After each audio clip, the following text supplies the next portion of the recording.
ஒவ்வொரு ஆண்டும் ஆகஸ்ட் மாதம் 29ஆம் தேதி கொடியேற்றத்துடன் தொடங்கும் பெருவிழா செப்டம்பர் 8ஆம் தேதி அன்னை மரியின் பிறந்த நாளில் முடிவடையும்.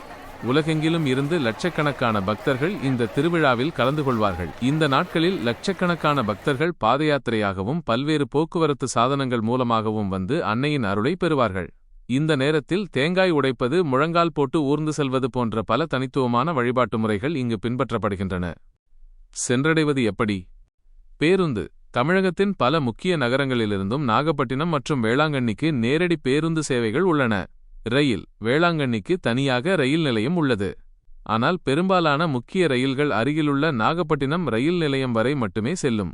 அங்கிருந்து பேருந்து அல்லது ஆட்டோ மூலம் வேளாங்கண்ணிக்கு எளிதாகச் செல்லலாம். விமானம். அருகிலுள்ள விமான நிலையம் திருச்சியில் உள்ளது. அங்கிருந்து பேருந்து அல்லது கார் மூலம் வேளாங்கண்ணிக்கு செல்லலாம். வேளாங்கண்ணி மத நல்லிணக்கத்தின் சின்னமாகவும் நம்பிக்கையின் மையமாகவும் திகழ்கிறது.